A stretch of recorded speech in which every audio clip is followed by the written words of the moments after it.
Hi friends, உங்கள் எல்லாருக்கும் என்னுடைய பணிவான வணக்கங்கள்.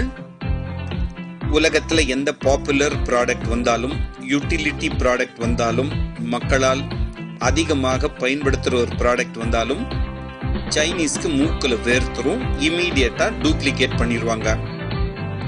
சரி, சாதாரண கன்சியூமர் ப்ராடக்ட்ஸில் தான் அப்படி பண்ணுறாங்க, கன்சியூமர் டியூரபிள்ஸில் தான் அப்படி பண்ணுறாங்கன்னா, இப்போ அவங்களுடைய நரி தந்திரத்தை பயன்படுத்தி ஈட்டபிள்ஸ்லையும் இந்த மாதிரி டூப்ளிகேட் ப்ராடக்ட், டியூபியஸ் ப்ராடக்ட்ஸை பண்ணுறதுக்கு அவங்க முன் வந்துட்டாங்க.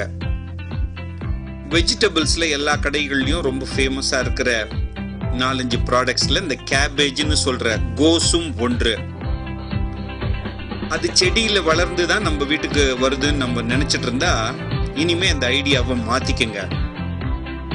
சில கெமிக்கல்ஸை பயன்படுத்தி வீட்லேயே சின்ன 4 தகர டப்பாவை வச்சு சில ப்ராசஸஸை பண்ணி உண்மையான செடியில அந்த காயை அறுத்துட்டு வந்தா எப்படி இருக்குமோ அந்த லெவலுக்கு டூப்ளிகேட்டா இவங்க பண்றாங்க.